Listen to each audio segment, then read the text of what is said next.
ഇപ്പോൾ K M ഷാജിയുടേതായിട്ടുള്ള ഒരു പ്രസ്താവന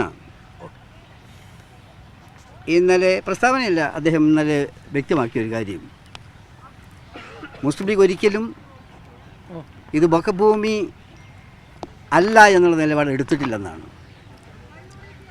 ആ കാര്യം വസ്തുതകളുടെ അടിസ്ഥാനത്തിലാണ് അദ്ദേഹം പറഞ്ഞിട്ടുള്ളത്. മാത്രമല്ല മറ്റൊരു സംഗതിയിൽ വലിച്ചഴിക്കുന്നത് ശ്രീ പി കെ കുഞ്ഞാലിക്കുട്ടിയുടേതായിട്ടുള്ള നിങ്ങൾ ചോദിച്ച സമയത്ത് പത്രക്കാർ ചോദിച്ചപ്പോൾ അദ്ദേഹം പറഞ്ഞു മുസ്ലിം ലീഗിൻ്റെ തീരുമാനം ബഹുമാനപ്പെട്ട തങ്ങൾ എടുത്തു കഴിയുകയും അറിയിക്കുകയും ചെയ്തു എന്നുള്ളതാണ്. അതിന് വിവാദമാക്കേണ്ട കാര്യമില്ല. ബഹുമാനപ്പെട്ട ശിഹാബ് തങ്ങൾ ഒരു ഘട്ടത്തിൽ പോലും ഇത് വഖഫ് സ്വത്തല്ല എന്ന് പറഞ്ഞിട്ടില്ല. അപ്പോൾ ഇതെല്ലാം വെളിച്ചത്തിൽ മുസ്ലിം ലീഗിനെ സംബന്ധിച്ചിടത്തോളം ഇക്കാര്യത്തിലുള്ള നിലപാട് വളരെ വ്യക്തമാണ്. മുസ്ലിം ലീഗ് തീർച്ചയായിട്ടും മറ്റൊരു കാര്യത്തിന് കൂടി ആത്മാർത്ഥമായിട്ട് പരിശ്രമിച്ചിട്ടുണ്ട്. ഇപ്പം മാത്രമല്ല എന്നും. അതായത് മറ്റ് ജനവിഭാഗങ്ങൾ തമ്മിൽ വസ്തുതകളുടെ അടിസ്ഥാനത്തിലല്ലാതെ എന്തെങ്കിലും വിവാദങ്ങളോ അല്ലെങ്കിൽ പ്രശ്നങ്ങളോ ഉയർന്നു വരികയാണെങ്കിൽ അവിടെ ശാന്തി മന്ത്രവുമായി പോയ ഒരു പാരമ്പര്യം മുസ്ലിം ലീഗിനുണ്ട്.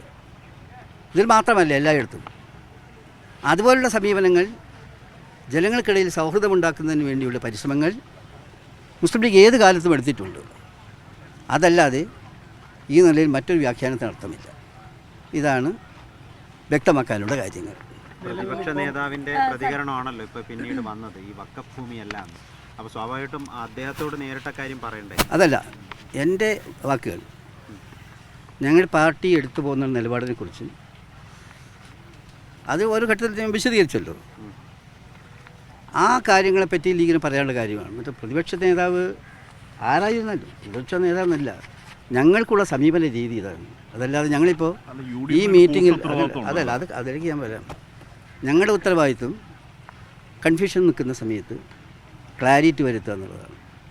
അത് ഇഷ്യൂവിൻ്റെ പൊതു സ്വഭാവത്തിലും ഞങ്ങൾ പാർട്ടിയെപ്പറ്റി പറയുന്ന വിവാദങ്ങളിലും ഒരു നിലപാട് വ്യക്തമാക്കേണ്ടത് ധാർമ്മിക ബാധ്യതയാണ് എന്നതിൻ്റെ അടിസ്ഥാനത്തിലാണ്. അത് പ്രതിപക്ഷ നേതാവിനോട് കൃത്യമായി സംസാരിക്കും. പ്രതിപക്ഷ നേതാവിൻ്റെ കാര്യം മാത്രമല്ലെന്നേ, നമ്മൾ ആരാണോ ഞങ്ങളുടെ നിലപാടിതാണ്. അതല്ലാതെ ഞാൻ പ്രതിപക്ഷ നേതാവുമായിട്ടുള്ള ഏറ്റുമുട്ടലിനല്ല നിൽക്കുന്നത്.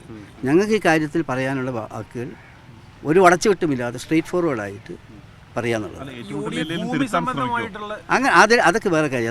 അത് ഞങ്ങളുടെ നിലപാട് പറയാന്നുള്ളതാണ്. ആ പ്രതികരണത്തെ എങ്ങനെയാണ് ഇ ടി സാഹിബ് കാണുന്നത്? ഞങ്ങൾ പറഞ്ഞല്ലോ, പ്രതിപക്ഷ നേതാവ് അങ്ങനല്ല. അത് എന്തിനാ, അതല്ല ഞാൻ പറഞ്ഞല്ലോ, പ്രതിപക്ഷ നേതാവെന്ന് മാത്രമല്ല, ആരായിരുന്നാലും ഇത് വഖഫ് സ്വത്തല്ല എന്ന് പറയുന്നത് ശരിയല്ലെന്നാണ് ഞങ്ങൾ പറഞ്ഞിട്ടുള്ളത്. സംശയമില്ലല്ലോ.